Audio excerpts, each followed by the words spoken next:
भी मैप्स इस्तेमाल करते हुए ऐसा लगा है कि क्या ये पेन वाकई सही जगह पर है? चलिए, आज इसी सवाल की तह तक जाते हैं और समझते हैं कि इस सटीकता को पक्का कैसे किया जाता है। आज हम पेन की सटीकता को समझने की कोशिश करेंगे। ये एक ऐसी गाइड है जो हमें बताएगी कि इन पेन्स को सही तरीके से कैसे रेट किया जाए। तो आज हम क्या-क्या देखने वाले हैं? सबसे पहले, पेन की सटीकता आखिर है क्या? फिर हमारे पास जो रेटिंग के 5 ऑप्शन हैं, वो क्या हैं? इसके बाद प्रॉपर्टी की सीमाएं कैसे तय करें, शॉपिंग मॉल जैसी जगहों पर रेटिंग कैसे करें और आखिर में कुछ मुश्किल विजुअल्स से कैसे निपटा जाए।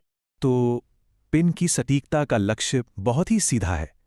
हमें बस एक चीज देखनी है, क्या पिन उस जगह से मेल खाता है जिसे हम देख रहे हैं। बस हमें पते या किसी और जानकारी पर ध्यान नहीं देना है, सिर्फ पिन और जगह। अच्छा, तो किसी भी पिन को जांचने के लिए हमारे पास एक टूल किट है। इस टूल किट में 5 रेटिंग के विकल्प होते हैं जो हमें सही फैसला लेने में मदद करते हैं। ये 5 विकल्प हैं: परफेक्ट, अनुमानित, बगल में, गलत और 5वां है सत्यापित नहीं कर सकते। चलिए एक एक करके इन्हें समझते हैं। तो सबसे पहले परफेक्ट। परफेक्ट का मतलब है एकदम सटीक, बिल्कुल निशाने पर, यानी पिन सीधे इमारत की छत पर होना चाहिए। और अगर कोई छत नहीं है, जैसे कोई पार्क है, तो पिन सीधे उस जगह पर होना चाहिए। अब आता है अनुमानित।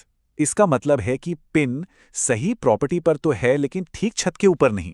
इसे ऐसे समझिए कि पिन सही आंगन में है पर ठीक सामने वाले दरवाजे पर नहीं, मतलब करीब है पर एकदम परफेक्ट नहीं। इस तस्वीर को देखिए, इससे बात और साफ हो जाएगी। ये जो हरा एरिया है, ये है परफेक्ट, और ये जो बड़ा पीला एरिया है जिसमें पार्किंग लॉट भी आ रहा है, ये सब अनुमानित है। अगला ऑप्शन है बगल में। ये तब इस्तेमाल होता है जब पिन हमारी सही प्रॉपर्टी पर न होकर ठीक उसके बगल वाली प्रॉपर्टी पर हो। लेकिन यहाँ एक बात जरूरी है, वो प्रॉपर्टी उसी सड़क पर और उसी तरफ होनी चाहिए। यहाँ हमारी टारगेट प्रॉपर्टी हरी और पीली है, तो इसके दोनों तरफ जो बैंगनी रंग वाले पड़ोसी घर है ना, वही हमारे बगल में वाले एरिया हैं। गलत रेटिंग तो बहुत सीधी सी है। अगर पिन न तो सही प्रॉपर्टी पर है और न ही उसके बगल वाली प्रॉपर्टी पर, मतलब इन सभी दायरों से पूरी तरह बाहर है, तो वो बस गलत है। और आखिर में सत्यापित नहीं कर सकते। ये ऑप्शन तब काम आता है जब हम जगह को ठीक से देख ही नहीं पा रहे हों। हो सकता है वहां बादल छाए हों या फिर स्ट्रीट व्यू की तस्वीरें मौजूद न हों। जैसे इस तस्वीर में देखिए, बादलों ने इमारत को पूरी तरह से ढक लिया है। हमें पक्का नहीं पता कि इमारत कहाँ है, लेकिन हम एक अंदाजा लगा सकते हैं कि वो इस छोटे से दायरे में कहीं होगी। अगर पिन उस दायरे के अंदर है तो हम सत्यापित नहीं कर सकते चुनेंगे। ठीक है, तो अब हम रेटिंग्स को समझ गए हैं, पर एक और बहुत जरूरी सवाल है, प्रॉपर्टी की सीमाएं कैसे तय करें? मतलब एक प्रॉपर्टी कहां से शुरू होती है और कहां खत्म होती है? जब घरों के बीच कोई दीवार या बाड़ न हो तो हम हाफ इन हाफ नियम का इस्तेमाल करते हैं। सड़क की तरफ बाउंड्री सड़क के बीच तक जाएगी और दो इमारतों के बीच हम दोनों के ठीक बीचों बीच एक काल्पनिक लाइन खींचते हैं। लेकिन सोचिए, अगर पेन ठीक बाउंड्री लाइन पर ही हो तो? इसके लिए है टेनिस का नियम। जैसे टेनिस में होता है ना, अगर गेंद लाइन को जरा सा भी छू जाए तो उसे इन माना जाता है। बस वही नियम यहां भी है। अगर पेन की नोक लाइन को छू रही है तो वो अंदर है।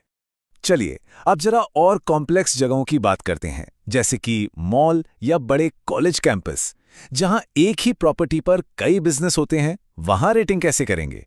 यहां एक बहुत जरूरी नियम याद रखना है। एक ही प्रॉपर्टी के अंदर कोई भी एक दुकान या ऑफिस दूसरे के बगल में नहीं हो सकता। मतलब एक ही शॉपिंग सेंटर में दुकान ए और दुकान बी कभी एक दूसरे के लिए नेक्स्ट डोर नहीं हो सकते।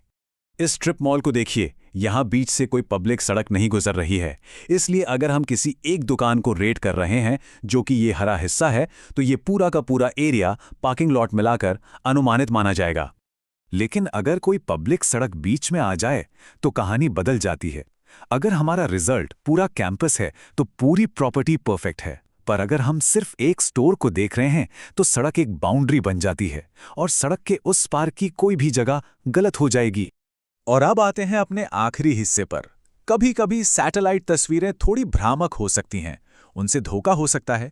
तो ऐसे मुश्किल नज़ारों को कैसे संभालें? ऊंची इमारतें अक्सर सैटेलाइट तस्वीरों में झुकी हुई दिखती हैं, लेकिन ये सिर्फ एक नज़रों का धोखा है। हमें हमेशा वेक्टर मैप पर भरोसा करना चाहिए, जो हमें जमीन पर उस इमारत की असली नींव दिखाता है। हमें हमेशा इमारत की बुनियाद को देखना है, ना कि उसकी झुकी हुई इमेज को।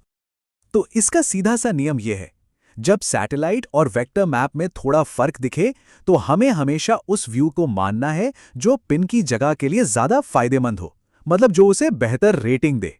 तो आज हमने पिन रेटिंग की कई बारीकियों को समझा। ये सारी मेहनत आखिर में एक ही सवाल का जवाब देती है, एक नक्शे को भरोसेमंद क्या बनाता है? यही सटीकता, यही छोटी छोटी डिटेल्स पर ध्यान देना। तो अगली बार जब कोई मैप पर एक पिन देखेगा, तो उसे पता होगा कि उस पिन को सही जगह पर रखने के लिए पर्दे के पीछे कितनी मेहनत लगती है।